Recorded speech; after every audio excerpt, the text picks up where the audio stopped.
Buenas tardes a todos los presentes. Los que no me conocen, soy Ignacio Braj, integro la Comisión de Biblioteca del Jockey Club y hoy tenemos el gusto de tener una invitada en estas charlas de biblioteca desde Zagreb, capital de Croacia.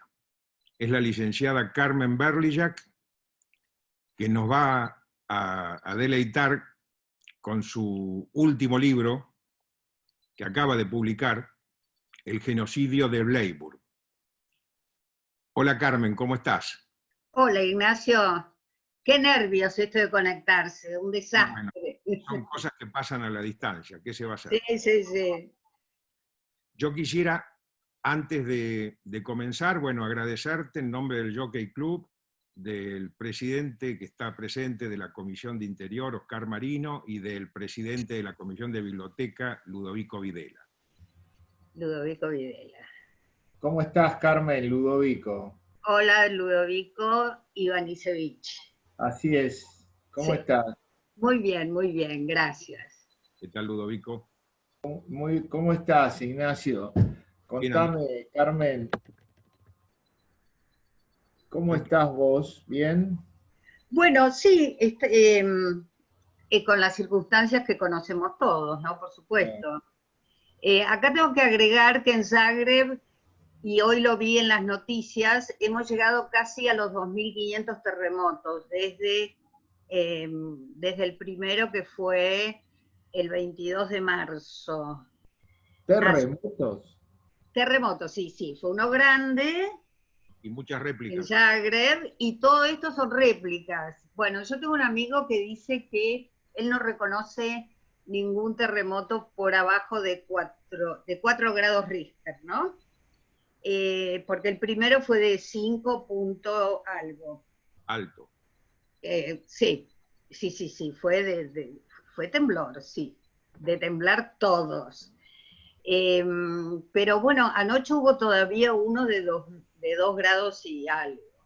Así que te destrozan los nervios, te diría. Más Claro, todas las... sí, sobre todo cuando no estás acostumbrado a vivir en un lugar donde hay movimientos, terremotos y todo tipo de movimiento telúrico, ¿viste? En forma permanente, ¿no? Sí. Pero lo que pasa es que esta no era una... Es decir, ha pasado alguna vez, pero esto no ha pasado así como en este momento sucede. En fin, mamá vivió acá hasta los 30 años y creo que no sufrió ni uno, por ejemplo. Pero bueno, seguimos con... ¿Y los geólogos qué dicen? Bueno, pero parece que no se puede nunca predecir un terremoto. Después, una vez que sucede, hablan de todo, pero no se puede predecir. Así que, bueno, en general lo que dicen que los que siguen nunca son tan grandes como el primero. Esa es la única certeza, digamos. Y el de 5 grados, el de 5 grados hizo muchos... El de 5 grados 3 o 4, no me acuerdo, 5 grados 3 o algo así, sí. Por ejemplo, la Basílica del Sagrado Corazón, que es de los jesuitas, se cayó todo el techo, y si hubiera habido gente, que no hubo porque era el momento peor de la cuarentena, los hubiera matado a todos instantáneamente. Todavía están los cascotes del tamaño de no sé, de 2 libros juntos, ya que estamos en el tema libros. Y varios edificios fueron destruidos, varios, y algunos dañados. Pero en general, digamos, no fue tremendo, porque fue a las 6 de la mañana, 6 y algo, y además, bueno, no había gente en la calle. Hubo solo una persona, una chica, que murió lamentablemente por las cosas que se le cayeron en la casa. Pero después hubo otro que murió, una persona que estaba tratando de ayudar en un techo y se cayó, pero digamos, es consecuencia del terremoto, pero no es el terremoto en sí.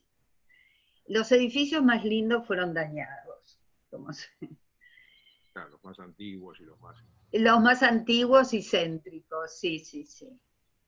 Carmen, Que, y el asunto de la pandemia, ¿cómo los trata a los croatas? mirá, se manejaron bastante bien. Tuvimos una cuarentena al principio cerrada, yo creo que fue un mes, o ¿Eso fue unos en días marzo? más, y después nos soltaron a todos. Es decir, siempre pudiste salir, lo que no podías era ir a un café o no, estaba todo cerrado excepto las farmacias y los supermercados, ¿no? Las Eso, iglesias estaban cerradas, cualquier lugar de culto, y por supuesto los colegios. eso fue en marzo. Marzo. Era el 22 de marzo. Y al mes 20. abrieron. ¿Cómo? Al mes se abrió. Al mes se abrió. Y entonces empezaron a hablar, bueno, empezaron con la fase 1, 2, 3, como ustedes también conocen, y después eh, llegaron, hubo como 15 días que no hubo un solo caso. Más luego se abrió el turismo, vinieron con los turistas, vino también el virus, qué sé yo. Pero bueno, ese es el equilibrio que trataron de hacer entre economía, que siga Salud. la gente que siga viviendo y salud. Y bueno, desde que empezó la epidemia, o sea, desde que empezó acá el primer caso, hay un muerto por día. Esa es la cifra. Ayer nosotros 400. Sí, sí, lo sigo muy, muy de cerca. Sí, nosotros la verdad que da la sensación que la estrategia ha fracasado, pero bueno. Bueno, ¿qué les parece, Ignacio, si entramos en tema? Sí, sí. Bueno, Lo que me gustaría es presentar el currículum de Carmen, que es muy rico. perfecto. Sí, yo perdónenme, pero llegué tarde, así que soy No, culpable. Quedo a empezamos, tu disposición. técnicamente empezamos tarde. Sí.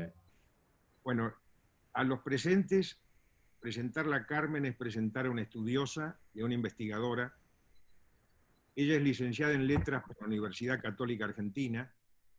Su tesis de licenciatura fue sobre literatura alemana con La montaña mágica de Thomas Mann. En dicha universidad fue ayudante en las cátedras de latín, lingüística y literatura española medieval. Se desempeñó como latinista en el programa del CONICET, Bibleg, de Oreste Popescu. Fue profesora de ética periodística en la UCES, profesora de cultura contemporánea en la Universidad 3 de Febrero. Ha colaborado en distintos medios como Todo es Historia, Plaza Mayor, la revista Sentencia, en el diario La Prensa, en el diario La Nación. Justamente por el diario La Prensa viajó en el 92 a cubrir aquellos duros años en ya la ex Yugoslavia, en Croacia. Integra la Academia de Artes y Ciencias de la Comunicación. Y bueno, su vida transcurre entre la Argentina y Croacia. Es autora de muchos libros, que me gustaría mencionar algunos de ellos, muy buenos libros. Mujeres de la Imagen, editado por Planeta en 1992, Las diosas de la Belle Époque, tuvo 2 ediciones, Dos vascos por el mundo, un libro que fue un éxito, con 4 ediciones, María Josefa Ezcurra, El amor prohibido de Belgrano. Otro libro que es Los croatas en la Argentina, también con varias ediciones.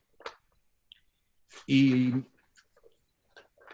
yendo un poco al tema que nos ocupa hoy con este nuevo libro, mencionemos como antecedentes entre sus libros a Croacia, cuadernos de un país, Crónicas de campo y pueblo, Sucedió en Navidad, un excelente libro sobre la biográfico y de las vivencias, El cardenal Stepinac, El coraje de la fidelidad, ¿no? Un libro sobre la vida de ese mártir, Edificios y monumentos croatas en la Argentina, en una edición trilingüe, En el nombre de Tito, y a su vez un manual de fácil lectura del croata para los hispanohablantes. Sí, de fácil aprendizaje. Eso no lo sé. Es fácil y croata no. Es una antinomia, sí. Tal cual, sí. A su vez está haciendo el doctorado en lingüística en la Universidad de Zagreb, especializándose en el alfabeto glagolítico, cosa que después, al final de tu presentación, nos tenés que explicar un poco. Bueno, y ahora esta charla va a hacer un libro que acaba de publicar que se llama El genocidio de Bleiburg, que es el genocidio de los croatas, civiles y militares, producidos a partir de la rendición en 1945 a las tropas británicas en Austria. Pero déjame robarte unos minutos, Carmen. La historia de la humanidad está llena de crímenes, matanzas y genocidios aberrantes. Algunos han tenido prensa y visibilidad y otros no. Si consideramos el Protocolo de Roma, genocidio se define como la intención de destruir total o parcialmente a una nación, a una etnia o a una comunidad por sus creencias religiosas. Todos conocemos el genocidio de los armenios cometido por los turcos, el genocidio del pueblo judío en Europa durante el nazismo, pero hay otros genocidios que no se conocen. Quizá la Edad Moderna nace con un genocidio, que políticamente es incorrecto mencionarlo, que es a partir de la Revolución Francesa en 1789 y en los años subsiguientes con la política del terror, el Directorio y el Comité de Salvación Pública, se practicó un genocidio en Francia, donde son asesinados, fíjense la época que estamos hablando, de 90.000 personas, las investigaciones más serias, en la zona de la Vendée y Chausson. ¿Quiénes fueron las víctimas? Aquellos campesinos con algunos sectores de la nobleza rural que seguían siendo fieles al rey y a su fe religiosa, el catolicismo. Entre otros genocidios que podemos mencionar y que hoy ya, caída la Unión Soviética, han salido a la luz muchos libros y mucha bibliografía y muchas investigaciones, me remito solamente a los 41 millones asesinados por Stalin, a los 21 millones asesinados en aquel salto adelante de la Revolución Cultural China, aquellos 2 millones de camboyanos asesinados cuando Camboya tenía no más de 8 millones de habitantes por el Khmer Rouge, cuando toman el poder los comunistas. Para volver un poco atrás, en el México de principios de siglo, 1919-20, la Guerra Cristera, donde por el solo hecho de profesar la religión y no abjurar de ella, fueron fusilados sacerdotes y campesinos en una matanza horrenda por el déspota Plutarco Calles. Es decir, la historia de la humanidad está llena de horribles matanzas y genocidios. Algunos son silenciados y otros no.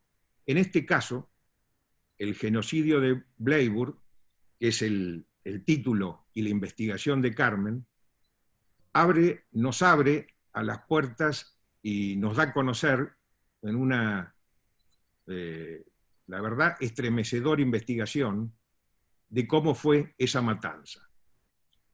Habiendo robado estos minutos, te doy la palabra, Carmen. No, buenísimo, buenísimo lo de Vendée, me parece muy importante rescatarlo. No sé cuánta gente sabe de esto, que sucedió, como vos dijiste bien, en la época de la Revolución Francesa. El genocidio croata, bueno, antes que nada te tengo que agradecer a vos y a todas las autoridades que me hayan invitado y me hayan dado la oportunidad de dar a conocer un poco más esto, que fue silenciado casi 70 años dentro de acá, del área de acá. Por supuesto que los argentinos, los croatas de la Argentina, que son en gran parte sobrevivientes de este genocidio, o que llegaron por una vía, como mis padres, digamos, por una vía distinta, pero están muy vinculados al tema. En la Argentina esto se sabía muy, muy bien entre los croatas de la Argentina. Esta generación que llegó, bueno, ya no, casi no está, se ha ido. Bueno, yo te quiero agradecer porque vos siempre tenés muy buen ojo con los temas. Este fue el genocidio más grande, esta fue la matanza más grande que sufrieron los croatas en toda su historia. Una historia que tiene 1700 años. Sucedió, como señalaste, cuando terminada la Segunda Guerra Mundial, huyeron desde Zagreb, pero no solo de Zagreb, sino en Zagreb se juntaron y fueron marchando. Y voy a tratar de mostrar un mapa que me dediqué hoy a fotocopiar. La gente huía de Tito y los suyos, que venían a sangre y fuego. Y esto de sangre y fuego no es una frase. Realmente, la ruta por donde ellos pasaron, donde venían los partisanos, esos días que vinieron, que entraron, se registraron más muertes que en ningún otro lugar. Estamos, Croacia y los croatas, todo es pequeño acá, ¿no? Entonces, todo se sabe y se sabe muy bien, se sabe más que en la Argentina, digamos, tiene otra dimensión. Perdón, Carmen. Bueno, a ver, sí, yo no sé si se va a ver este mapa. Voy a explicar. ¿Esto es Zagreb? No, no se ve. No, y acá en coloradito es Bleiburg. No se ve, sí. Sí, se ve, se ve, se ve. Se ve y no se ve. Bueno, sí, pero no lo muevas, Carmen. Mostralo un segundo sin moverlo. A ver si puedo. Más cerca, más cerca. Ya está. No, más alto, por favor. Más alto. Y alejalo un poco ahora. Ahí. Ahí está. Ahí está. Bueno, yo lo que quería mostrar, que desde Zagreb, para llegar a Bleiburg, que es una pequeña ciudad del sur de Austria, salieron dos columnas. Una hizo un camino de 185 y otra de 200 kilómetros, más o menos. Tenés que pasar por Eslovenia. O sea, Austria linda en el sur con Eslovenia y Eslovenia linda al este con Croacia. Entonces la gente pasó por Eslovenia y llegó a Austria, a Bleiburg, que era donde estaba el quinto cuerpo del ejército británico. Ahí estaba acantonado y ahí se rindieron, con la ilusión de que los iban a acoger como indicaba la Convención de Ginebra. ¿Vos me querías preguntar algo, Ignacio? Yo te quería que en esas columnas de marchando en la huida, no solamente había croatas, sino había eslovenos, serbios, inclusive cosacos rusos. Claro, Bueno, eso es, sí, a los eslovenos los iba a mencionar enseguida. Serbios no había tantos, pero sí había. Y los cosacos, que fue el quid por lo que se descubrió mucho más de lo que se sabía, de lo que se supo en un primer momento. ¿Qué pasó? El conde Nikolai Tolstoy, sobrino nieto del escritor León Tolstoy, es inglés, nació en Inglaterra, eh, y fue ese historiador, estaba justamente investigando qué había pasado con los cosacos. Y ahí vio que los habían mandado de vuelta a una muerte segura en manos de la Unión Soviética. Y entonces coincidió y vio que también pasó lo mismo con los croatas y con los eslovenos. Había más croatas que eslovenos, ¿no? Y él dijo, no, esto no puede ser ni una confusión, porque se atribuía una confusión el hecho que los hayan mandado de vuelta, ni una casualidad. Entonces siguió investigando, y todas las investigaciones sufrieron muchísimos contratiempos, porque bueno, ¿qué salió a la luz?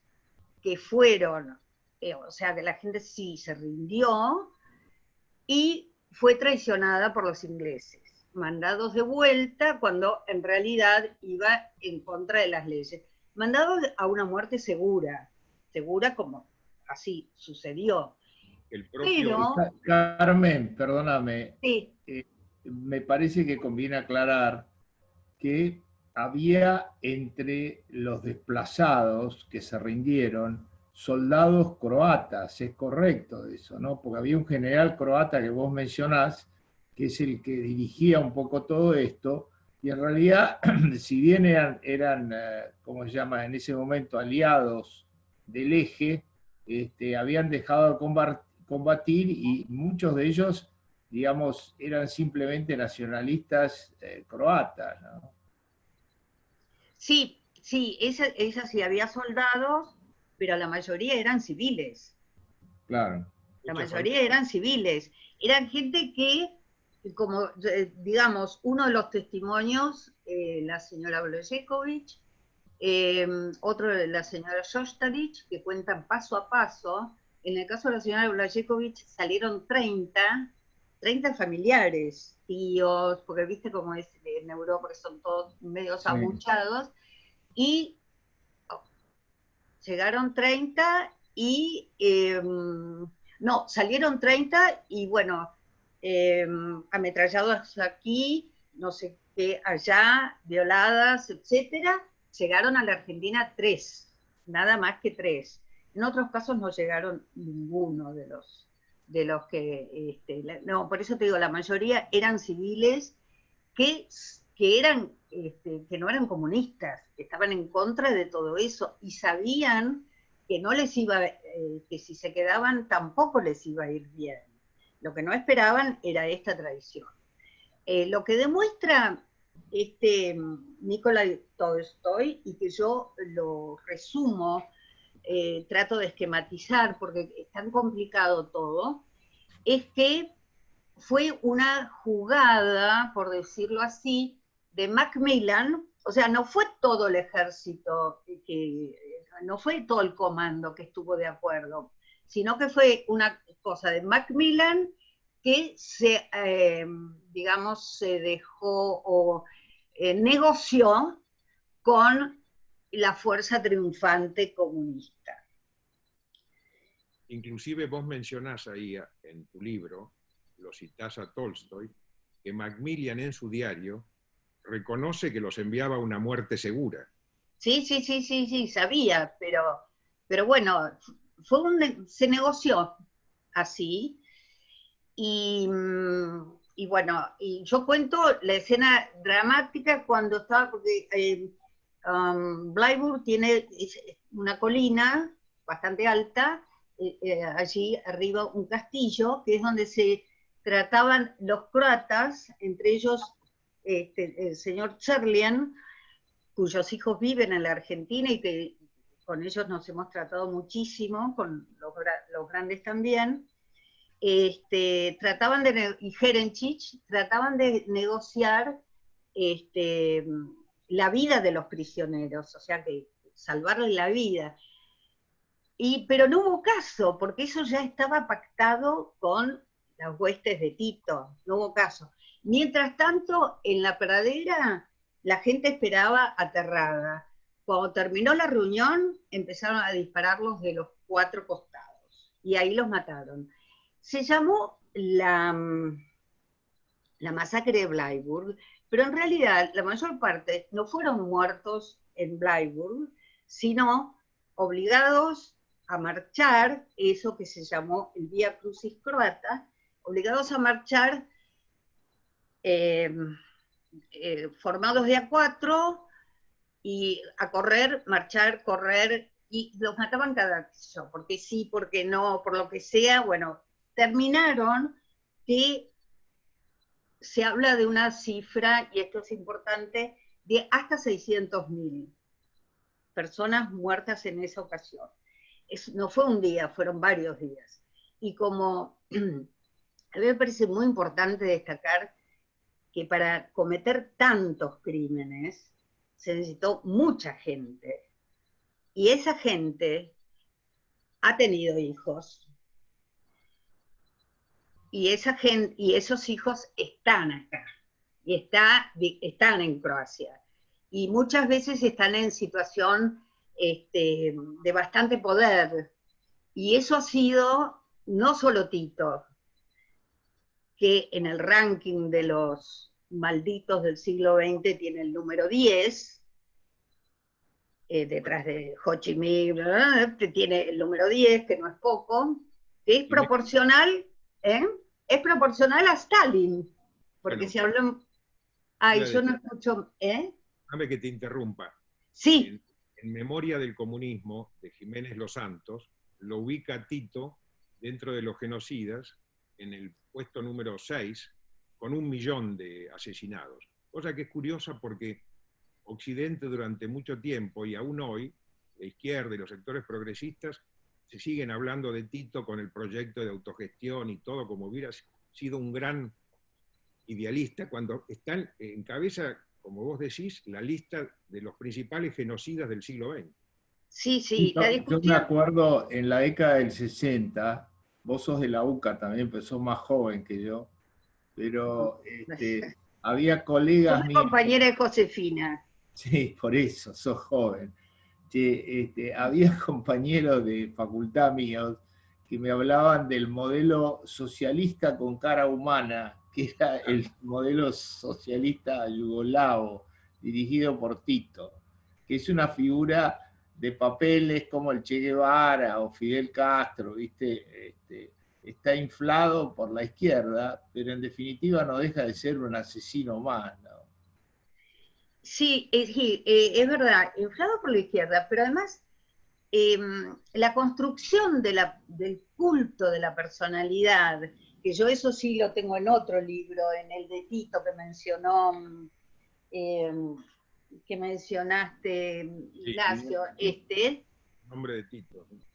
Sí, como la cantidad de cosas que hacía, que hizo, para hacer el inolvidable Tito, cosa que se podía hacer en el siglo XX, ¿no? Porque cuando no había estas camaritas y demás, que te destrozan el culto enseguida.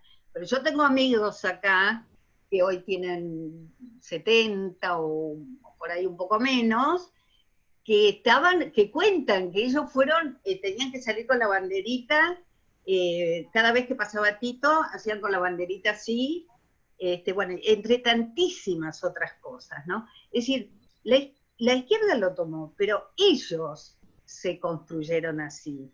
Lo que es impresionante para mí es 2 cosas. El tema, la gente tipo ovejas, digámoslo, total, estamos entre amigos y los que nos escuchan también serán amigos, espero. ¿Cómo la gente sigue a un líder a un llamado líder sin pensar nada más. Y lo que anotó Ignacio al principio, hay gente, hay situaciones, hay países que tienen rating, que venden, y otros que quedan silenciados y olvidados. Perdóname, Carmen, pero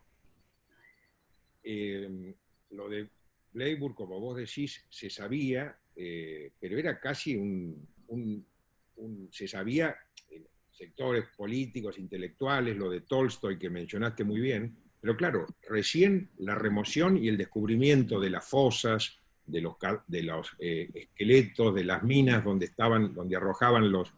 Hay fotos en tu libro que son estremecedoras, que se ven, Sí. se ven las trenzas de las chicas, es decir, y los relatos de los sobrevivientes, es decir, eso se supo a partir de la guerra de independencia de Croacia en los años 90. Siempre se habló muy, muy despacito. Lo poco que se supo acá, lo comentaban muy despacito y jamás a los niños, porque como los niños iban a un colegio comunista del Estado, donde venía alguien cada 4 meses, cada 3 meses y interrogaba a los chicos acerca de todo, de todo. Bueno, los padres habían decidido que mejor que los chicos no supieran nunca nada acerca del tema, no vayan a tener más problemas. Y me escribió un señor contándome además que le preguntaban, pero hasta si bebían sus padres, qué hacía su abuela, todo, era un interrogatorio tremendo que pasaba, sí, 3, 4 veces por año. Tengo un amigo, Darko, que supo hará 20 años que su abuelo murió o desapareció, bueno, desapareció en la masacre esta. Mucha gente así, por eso, los pocos que sabían, y poco, porque detalles no tenían, lo hablaban muy en silencio. Bueno, pero hay algo que a mí la verdad que me estremeció cuando lo vi en tu libro, que acá lo tengo, el 24 de mayo de 1945, que vos reproducís la portada de un diario, que dice Tito, llegado a Varaždin, una localidad, no vine a dar ningún discurso político, vine a ver cómo nuestros guerreros liquidan a esta inmundicia croata. Es decir, lo decía voz en cuello. Absolutamente, absolutamente. Según, esto lo tengo más en el libro sobre Tito, ¿no? Que él, bueno, él seguía la ruta, tenía mapas y seguía por la ruta a ver por dónde iban estos pobres infelices y cuántos se iban quedando en este vía crucis forzado, bueno, siempre un vía crucis forzado, que llevaban los croatas. Lo que nunca supe, no puedo tener la cifra de cuántos pudieron volver. Es decir, recuerdo en la Argentina un par que volvieron del Vía Crucis, y acá también, pero no tenemos una cifra de cuántos volvieron. De todas maneras, la cifra de muertos es impresionante, tan impresionante como lo de las trenzas de las chicas. Eso no se sabe por sobrevivientes, sino que se sabe, los forenses lo han visto. Lo que hicieron es, en una mina, con todas sus galerías y sus hondonadas, ataban a la gente de a 3, mataban a uno, hacían caer los 50 metros, ¿te acordás el relato? 48 metros caían, los otros 2 vivos, y encima otros y otros y otros. Y eso eso los forenses lo detectaron, digamos. Debe haber sido tremendo. Sí. Ahora, déjame hacerte una pregunta, Carmen, que sí. Acá me llega un chat de Regina de Donatis. ella pregunta, ¿el único motivo fue el odio racial? A mí me produce la siguiente pregunta. Da la sensación, por lo que vos decís, que la matanza fue entre croatas, porque el mismo Tito era croata. Es decir, la motivación era ideológica de la matanza, era comunistas contra anticomunistas, o gente nacionalista, no sé, llamarlo como quieras, pero no me parece que fuese una matanza, un genocidio racial, no sé. No, absolutamente, estoy absolutamente de acuerdo. Era comunistas y anticomunistas, lo vamos a decir así para simplificar. Eran los que querían una Yugoslavia bajo la URSS o los que querían una nación. Los que habían querido una nación, porque después de perder la guerra ya querían solo salvar su vida, digamos, pero esa era la disyuntiva. Bueno, perdóname Carmen, la entelequia de Yugoslavia, creada después de la Primera Guerra Mundial y después la entelequia de Yugoslavia creada después de la Segunda Guerra, con el régimen comunista, bueno, muere Tito y cae la Unión Soviética y implosionó como era natural que sucediera, es decir, volvió Croacia y Eslovenia por la nacionalidad propia, es decir, algo volvió por la naturaleza misma, es decir, lo otro había sido contra natura y en forma manifiesta. Y lo que decía Ludovico, bueno, se ve claro dentro de los, no sé, 300 a 500.000 asesinados, había muchísimos, por ejemplo, sacerdotes. Muchísimos sacerdotes. Sí, podíamos llamarlo católicos versus ateos, pero en realidad así entró el comunismo en otros lados también. Cuando vos ves lo que fue la Revolución Rusa, fue más o menos así. No era un tema de que si eras serbio o no eras serbio, si eras cosaco. Bueno, los cosacos siempre fueron leales al zar, pero no era un tema, porque también han muerto serbios. Así que no es un tema racial. Como tampoco la guerra del 91 no fue un tema ni racial, ni religioso, fue un tema de poderío, fue un tema de territorio, o sea, un tema político, siempre es así. No, para mí no hay guerras de religión, pero bueno, ya nos estamos metiendo como más en otro terreno. No, a mí lo que siempre me impacta es cómo la gente, o cómo nosotros, cómo el ser humano puede llegar a convertirse en una fiera sangrienta de la manera que... Eso es una especie de locura por un lado, pero también de soberbia, como si no te pudiera pasar a vos, como si tu cuerpo no fuera de la misma esencia o del que está sufriendo, como si eso no te...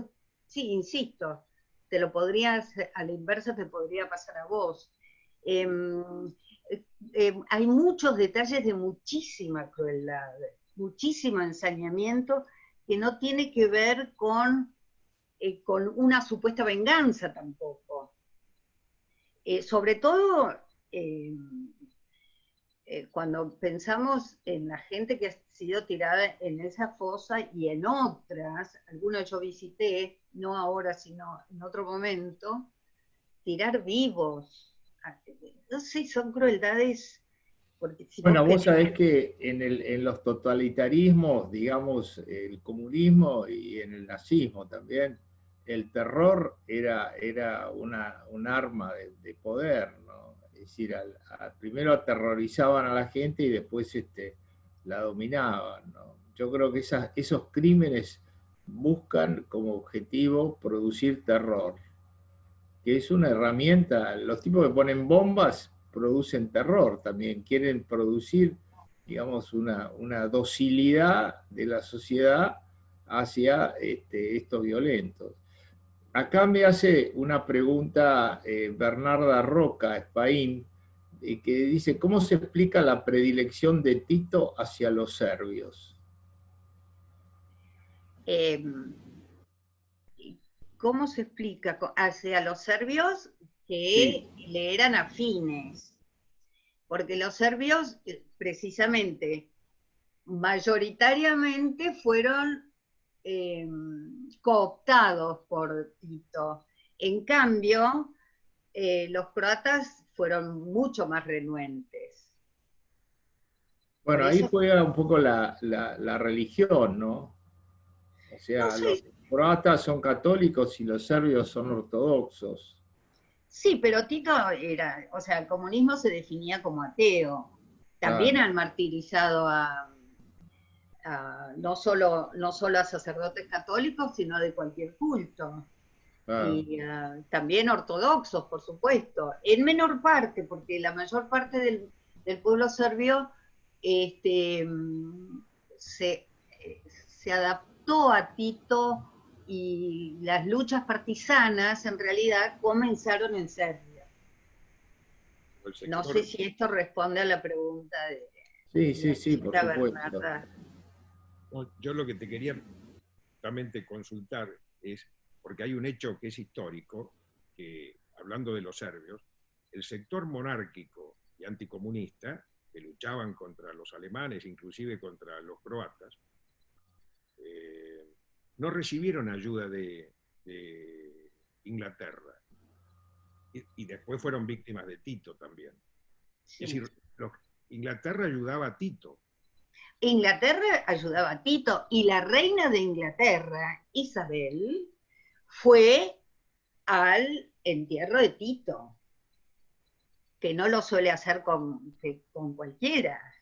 No, no, no, había un entendimiento muy importante con Tito. Ahora, ¿cómo se explica esa relación entre Tito y Gran Bretaña? Bueno, ¿Cuál la es el alta interés de Gran Bretaña en apoyar a Tito? Gran Bretaña quería, para mí, quería arreglarse con. No te olvides que todo esto formaba parte, no Serbia, pero el resto de la ex Yugoslavia formaba parte del Imperio Austrohúngaro, que Sí. trataron de demoler y lo lograron.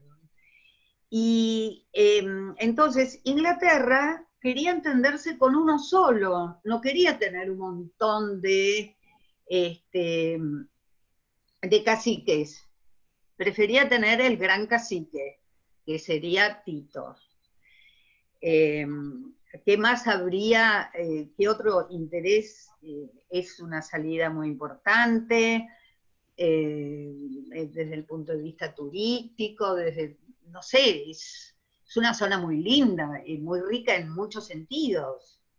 De manera que tener un pie ahí a Inglaterra siempre le interesó y lo tuvo. Pero es muy interesante cómo lo resaltás en tu libro y, bueno, y que haces referencia a Tolstoy, cómo inclusive oficiales británicos no entienden la medida, o sea, la decisión política de entregar a los croatas y al resto a la muerte segura. Inclusive tienen actitudes personales que dejan escapar gente de noche, eso Sí, sí. lo relatás, es decir, es la condición, lo que habla de la condición humana, ¿no? Porque hay oficiales británicos que dicen, no, yo no, y dejan escapar gente de los campos. Sí, sí, sí. Hay un relato de una señora cuando se escapó con un montón de niñas que estaban encerradas, bueno, que iban también a una muerte segura y empezaban a cantarle a la Virgen, un canto precioso que hay. Y entonces pasó un soldado y dijo, ¿pero qué es esto? No, no, le cantan a la Virgen, entonces le dijeron, pero él dijo, pero chicas que cantan así no pueden ser criminales de guerra, porque todos tenían el baldón de criminal de guerra, todos, niños y todos. Entonces agarró, les abrió el galpón donde estaban encerradas y les mandó una dirección, o sea, les mostró para qué lado ir, y así se salvaron. Y eso me lo contó una de ellas, ya a la edad de 80 años, ¿no? Y bueno, pero ella dice, a mí me parece que el soldado no era inglés, que era irlandés. Por aquello, esa es la interpretación de ella. Acá lo que me parece es que los croatas, como también pasó después en la guerra del 91, creyeron que por defender valores, llamémoslos así, de Occidente, de libertad, en fin, de sociabilidad, que Occidente los iba a defender. O también esperaban en el 91 que la comunidad internacional, eso que se llama la comunidad internacional, intervenga.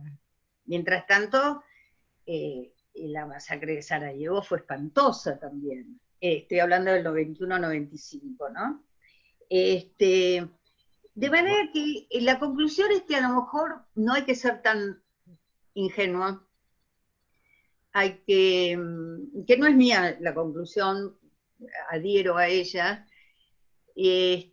Parece que cada país se tiene que fortalecer por su cuenta y no a esperar que vengan los buenos, la caballería, que es lo que los croatas esperaban, bueno, como país pequeño que es.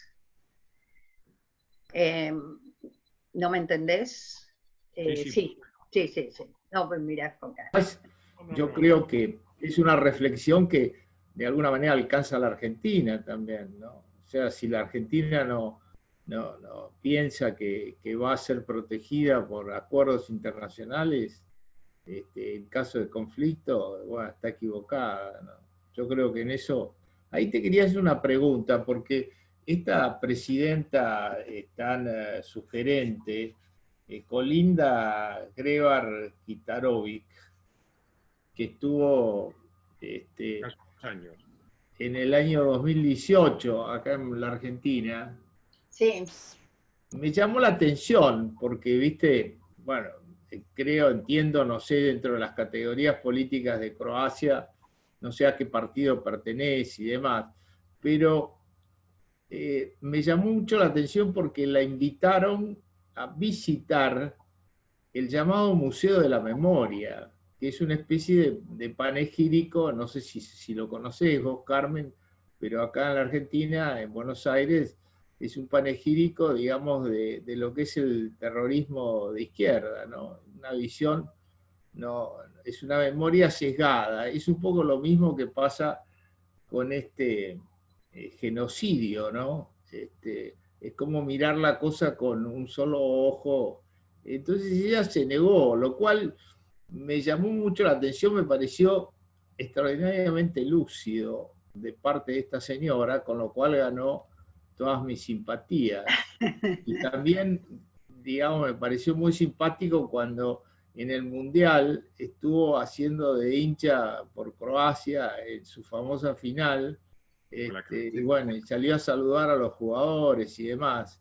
¿Estoy haciendo una pintura equivocada de ella? Bueno, estás haciendo una pintura, hay otras. No sabía el episodio de la memoria, que por supuesto no lo conozco personalmente, pero por supuesto sé bien de qué se trata, o creo saber bien de qué se trata. Acá dejó una impresión como de vistosa y pasajera. Vistosa lo es y trató de serlo, no solo. Ahora hay otro presidente. De todas maneras, vos sabés que en Croacia, bueno, y en Europa, son sistemas mucho menos presidenciales que en la Argentina. Claro. Hay un primer ministro que se ocupa, digamos, de las cosas del país, Y los presidentes tienen la función más bien de hacer relaciones exteriores. Ella lo hizo bastante bien, porque, y acá tengo un testimonio más, porque a la gente de afuera le gustó, como a vos.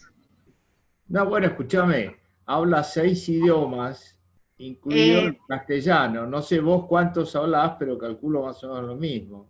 no, pero no, bueno, sí, está un poquito inflada, pero digamos, eh, por ejemplo, no hizo nada con el tema Blywood. No hizo nada. No, y yo fui el último año que se pudo ir, es decir, el año pasado, fui a Austria a la conmemoración, a la que ella no fue, eh, y el otro día hablando con una persona que me encontré, un guía de montaña, de un grupo que yo por ahí voy a veces, la montaña un hombrotón, me cuenta así, Blywood, qué sé yo, él me dice, yo fui la primera vez que se hizo la conmemoración en el 91, todos los años se hace, ¿no? Y entonces de golpe veo que el hombretón se me pone a llorar como un chico, porque recuerda cosas que le dijo un compañero del autobús, cómo la sangre corría por el río Drava, que pasa por ahí, que el río Drava estaba de color rojo, no colorado, rojo. Bueno, cosas así. Ella, digamos, era más para ir a la cancha de fútbol que para ir a hablar. Creo que eso es. Sí, hay que, te digo, eso es otra cosa que me enteré, que ella se pagaba el pasaje para ir a ver el partido de fútbol y la estadía y demás, o sea, tenía un gesto que uno diría, qué maravilla, ¿no? Bueno, vive acá a 200 metros de Gesto donde yo político. vivo. ¿Eh? Y bueno, pero viste que Europa es así, vos te la podés Ah, ya encontrar en sé, el supermercado. Me la ya encontré una sé, vez en el supermercado, como te la encontrás a Merkel. Pero claro. bueno, de ahí a ser estadista, Pero este, yo realmente estoy muy contenta que el tema Blyburg se pueda hablar este, más abiertamente, todavía falta mucho. Eh, Contá por qué bloquearon la última celebración. no, no, no bloquearon, era el tema de la cuarentena, no podías, Ah, el tema de la es en cuarentena. mayo, ¿viste? Claro. Se suele hacer alrededor del 10 de mayo, que era cuando partieron, depende de la fecha que caiga un sábado.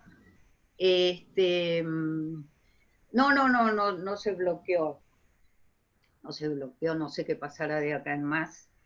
Este, no, quiero decir que me parece que Bleiburg está muy presente en el pueblo croata, aunque el pueblo croata ni se da cuenta a veces. Hay muchos que no lo saben, pero está presente y es algo que hay que eh, poner a la luz de alguna manera, pacificar la mente, porque yo me encontré con algunos aquí, cuando amigos o relativamente amigos, que digo, sí, porque sale mi libro sobre Bleiburg, miraron para otro lado. O sea, esto hay que resolverlo de alguna manera. también Eh, está Carmen, presente, Bleiburg o no Bleiburg. me contaste que te llamó un croata ya de cerca de 80 años de Alemania. Sí, sí, llamó un señor de Alemania, porque me hicieron una nota a doble página muy grande y pusieron una de estas fotos que muy bien el que las está poniendo en este momento. Bueno, Sí, este, y me dice, no, porque le creyó reconocer a su padre.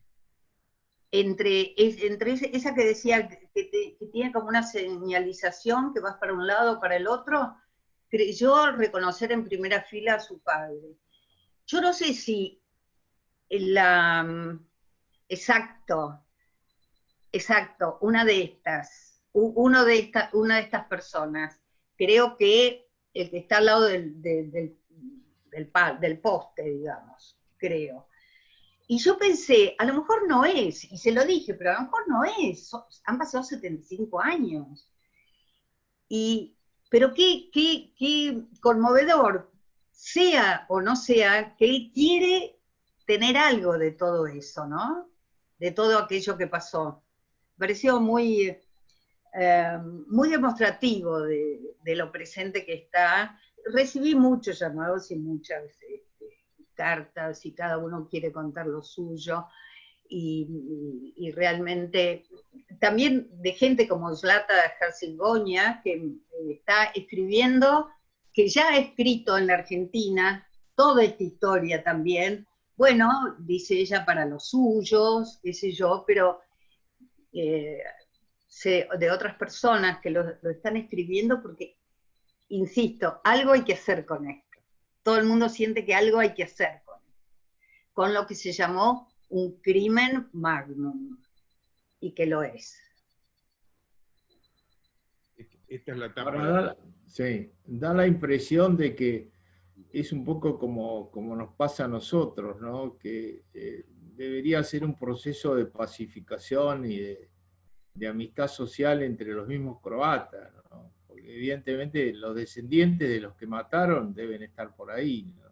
Claro, es eso, es eso. Y Son yo creo muchos. que, ¿y la iglesia no está cumpliendo un papel en ese sentido o No, no no, habla? la iglesia, hablemos de, por empezar, el cardenal Stepinas, que ya algo sabría porque de lo que estaba pasando, siempre fueron muy valientes, muy decididos a decir todo lo que tenían que decir, y bueno, a muchos les costó la cabeza, o el martirio, bueno, distintas formas de martirio. El pueblo croata es sumamente religioso, sumamente religioso. Por ejemplo, hay un semanario que saca, que es parte de la iglesia, que se llama Glas Concilia, o sea, la voz del concilio, que la gente lo compra, todo el mundo lo compra, como si fuera no es algo parroquial, sino que todo el mundo lo compra, en los kioscos o en las iglesias, pero lo compran incluso gente que no va a misa, o que no es muy, bueno, gracias Regina de Donatis. Sí. Muchas gracias. Bien, no, la iglesia siempre fue tuvo, como todos los de la iglesia del silencio, digamos, siempre tuvo la voz muy alta para decir lo que había que decir. Bueno, a Stepinac le costó su vida. A Stepinac le costó su vida, sí, sí. A Mizenti en Hungría. Decir, ¿Cómo? al cardenal Mizenti, en sí, Hungría es un caso sí, similar. sí, sí. Sí, pero gracias por tu pregunta, Ludovico, porque sí, lo que hay que destacar es que nunca fueron tibios en ese sentido. Habrá habido algún tibio entre los sacerdotes, pero digamos, no, son muy activos y muy de decir las cosas como son, o como según la iglesia, o según el Evangelio. Claro. ¿Te parece? Y en ese sentido, ¿cómo está el tema de los derechos fundamentales y las cuestiones de fondo que hacen al respecto a la vida, el aborto, la eutanasia, todo ese tipo de cosas?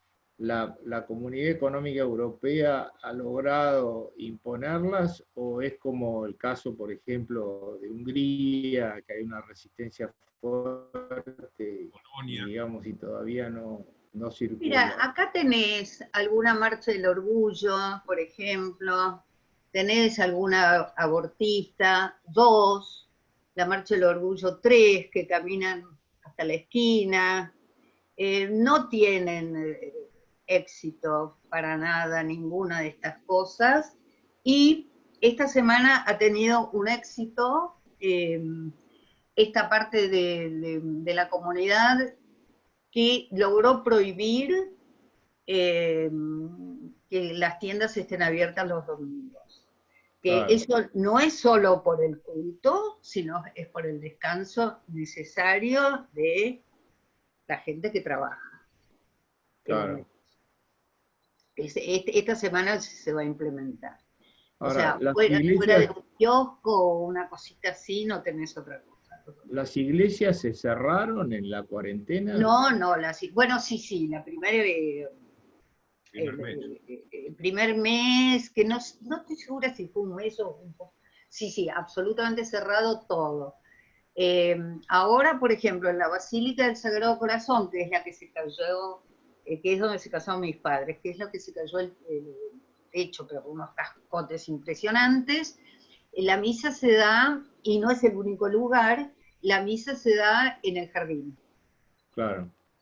Pero te digo, por ejemplo, hoy estaba mirando, hay 6 misas diarias, día de semana, el Sagrado Corazón tiene 6 misas diarias con una asistencia de 20, 30 personas. Claro. A la noche sea un poco más. Es un número. Y no es el único lugar, ¿no? No, las iglesias, las que se cerraron, son, pero funcionan en otro lado, son las que se destruyeron, o están inhabilitadas, como la catedral, que es donde están enterrados Stepinac, al día de hoy todavía está inhabilitada. Claro. Stepinac está, recuerdo que fue beatificado por Juan Pablo II, y todavía está en la dulce espera de su santificación. ¿Cómo decís, Ignacio? Acércate más, Ignacio. Stepinac fue beatificado por Juan Pablo II. Sí. Y se inició el proceso de estaba todo preparado para que sea declarado santo. Incluso Francisco, el Papa Francisco, cuando fue a Sarajevo el primer año, dijo que a fin de año lo iba a proclamar santo. Después, la Iglesia Ortodoxa Serbia se quejó y dijo que no podía hacerlo, y el Papa Francisco accedió al reclamo de los serbios. Inaudito que alguien reclama, creo que hubo un caso, los de AICA, que yo colaboro a veces con AICA, me dijeron que sí, que hubo un caso, ponele hace, no sé, cuántos años, 200, que alguien se quejó que no se podía. Bueno, y ¿Cuál es la causa por la cual ellos protestan? Bueno, todo eso es un tema de propaganda, otra vez, Sí. porque según la Iglesia Ortodoxa Serbia, Stepinac propició la persecución de los serbios. Cosa que es absolutamente falsa, porque absolutamente falsa. Al revés, protegió serbios, protegió judíos. Protegió toda vida humana, porque él así, además lo dijo, incluso él dio la orden, como lo hizo Eugenio Pacelli en su momento, dio la orden de que a todos sus, él era arzobispo de Zagreb, ¿no? Dio la orden de que cualquiera que se acercara para recibir el bautizo, sin preguntar, se lo dieran. Y bueno, así se hizo. La gente se protegió también haciéndose católico. En ese momento cuando estaba el tema de los nazis, ¿no es cierto? Pero es un tema de propaganda y ese, yo creo que es muy difícil, pero creo que la sociedad cualquiera, o toda, va a tener que encontrar el modo de no dejarse llevar como ovejas, como dije al principio, por la propaganda. Y ir un poco más, investigar los hechos. En ese sentido, el periodismo a veces no hace un buen trabajo. Yo ayer leí una newsletter que se llama Croatia Weeks, que dice, en una Zagreb en ruinas, no sé qué, no sé qué. No es cierto. Se cayeron algunas cosas, se cayeron algunas torres, o sea, no hay la menor ética, y de ahí a la propaganda maliciosa, un solo paso. Acá se Sí, cortó. bueno, pero ese es un problema, yo te diría, mundial, ¿no? La Sí, sí, cuestión, viste, de las llamadas fake news, noticias falsas y distorsionadas. Después hay muchos medios que trabajan para lo políticamente correcto, nada más, y no a favor de la verdad. De hecho, vos fíjate que el diario tal vez más importante del mundo, el New York Times, renunció su director diciendo de que él no podía aceptar que estuvieran de alguna manera criticándolo cuando escribía cuestiones que iban contra algunos de los tabúes que se quieren imponer, ¿no? Yo te digo, en ese sentido, creo que hay ahora una dualidad informativa donde vos te informás a través de los medios y también a través de las redes y, digamos, los blogs y una cantidad de medios de información así informales que muchas veces son más valederos, ¿no? Porque no tienen el control que tienen los otros. Es una situación complicada, ¿no? Claro que sí, pero yo lo que pienso es que las personas tenemos que madurar y saber distinguir, no dejarse llevar ni por los medios ni por los políticos. A eso, o sea, ni por un Tito, ni por cualquiera de estos diarios, ni los buenos ni los malos. O sea, uno tiene que saber discriminar. A eso creo que, a esa madurez apuntamos. Sí, bueno, eso por supuesto, ¿no? Es un tema de la cultura, de la educación. Por de pronto la educación, el ideal sería que no estuviese sesgada, ¿no? Bueno, Eh, lo que vos decías, lo que decían ambos, ¿no? Es decir, cuando yo eh, empezó esta charla sobre tu libro, claro, no hay genocidios buenos o genocidios malos, o no hay valoración de una matanza o de un genocidio. Es decir, es una matanza y es un genocidio, la produzca quien la produzca. Lo que sucede que es lo que siempre hablamos de esta batalla cultural, que es una memoria sesgada. Entonces se resaltan unos crímenes y otros crímenes se ocultan. Sí. Y eso es lamentable, que la posverdad, como decía Orwell, ¿no? Es decir, las verdades serán, las mentiras serán verdades absolutas, porque Sí, el relato, el hecho histórico sucedió. Bleiburg sucedió como sucedieron otros. Es decir, y que se oculte 70 años, y que su responsable, como bien lo señalás, Macmillan, terminó siendo primer ministro británico. Es decir, eso demuestra también en qué mundo nos tocó y nos toca, claro. ¿no? Sí, vamos a decirle a quienes escuchan también que Tolstoy tuvo que enfrentar un juicio enorme por todo lo que escribió, y lo perdió, a pesar de las declaraciones de sobrevivientes que todavía en esa época había, gente que salió de una montaña de cadáveres, como así se dijo, que emergió, que pudo salir, y hizo sus declaraciones, y bueno, no, y ahí jugó lo que se llamó el amiguismo, porque los jueces eran todos salidos de Eton, Oxford, bueno, perdió, y le dieron como castigo la suma más grande que hubo hasta ese momento, que era 1,5 millones de libras, que después se la apeló y no las pagó. Y después hubo otra apelación y bueno, la gente dijo que sí, que no, que quizás se exageró, pero el juicio lo perdió. O sea, libertad de expresión y un juicio justo no hubo. en Inglaterra, Vos siglo te XX. referís a la demanda que le hizo Macmillan, que está Que le citada en hizo tu libro.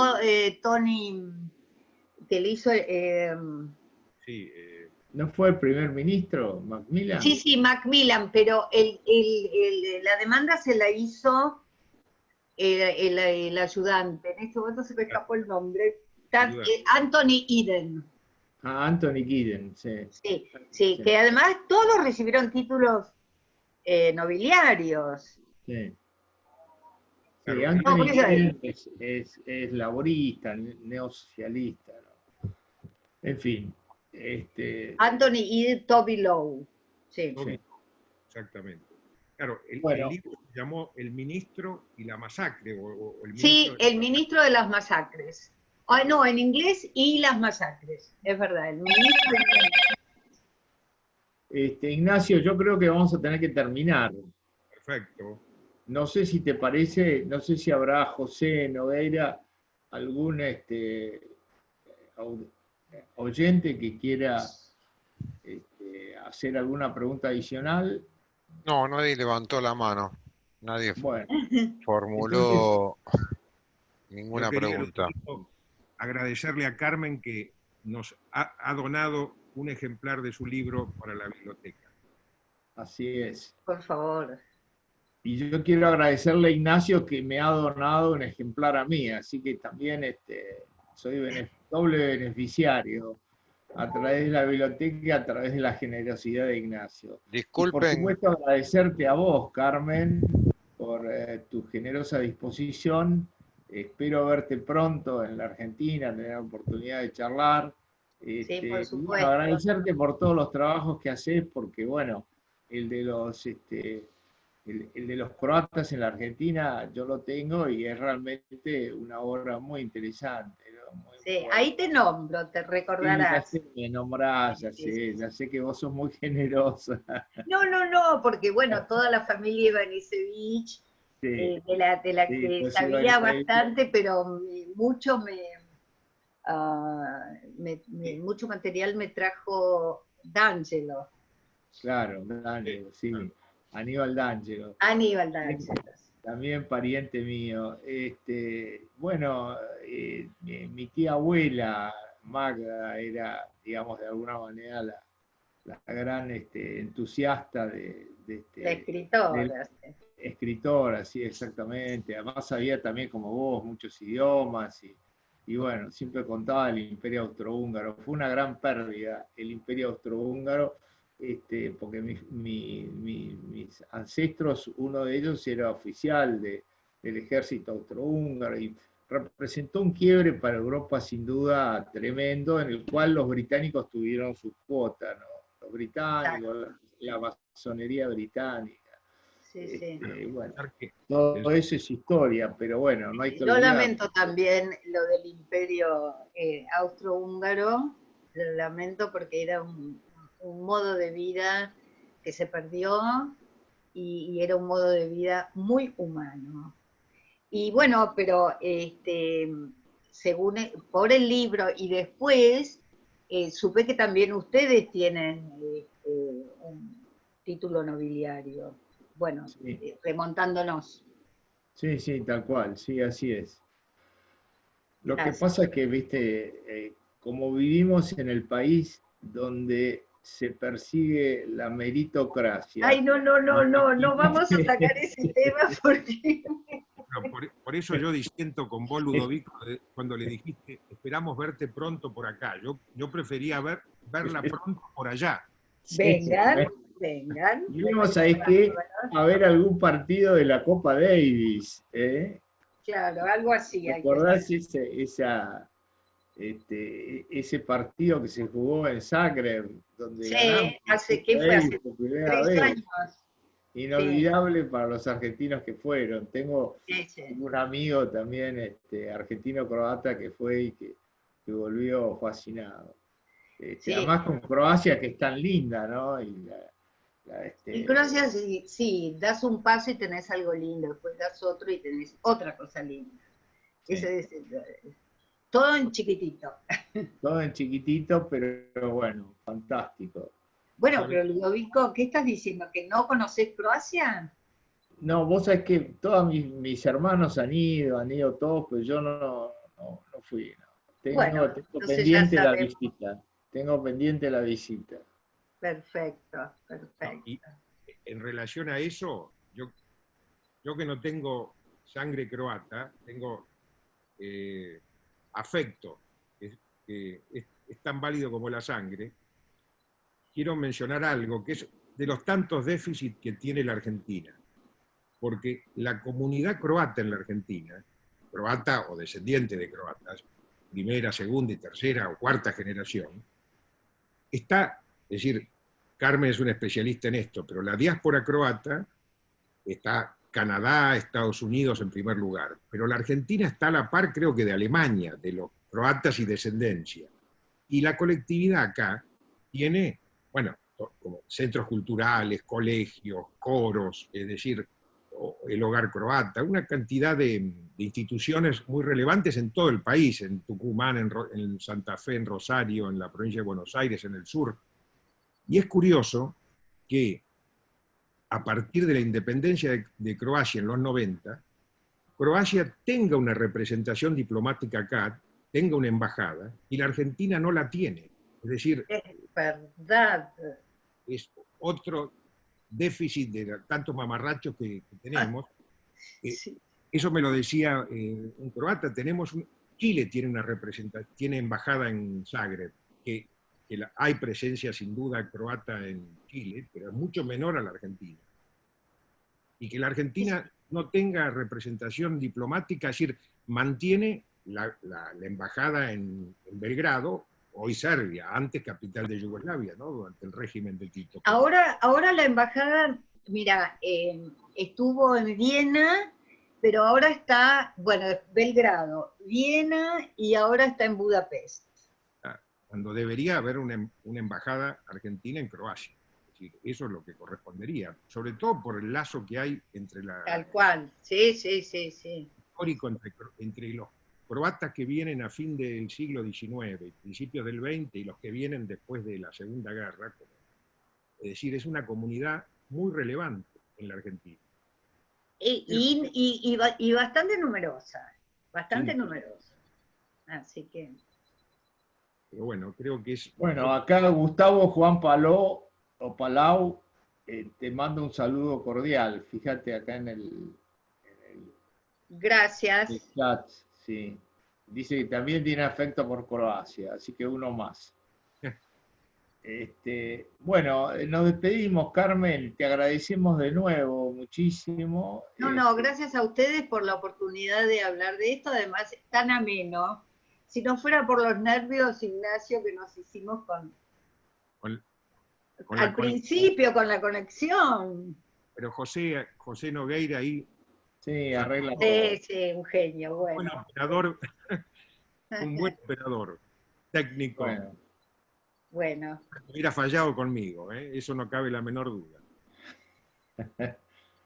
Bueno, muchas gracias y hasta pronto. Y esperemos que nuestros oyentes y participantes se consigan el o lo vengan a leer a la biblioteca, ¿no? Perfecto. Mejor que lo compren. Bueno. Vale la pena. Sí. Bueno, un abrazo. Abrazo, gracias. Hasta luego, Ignacio.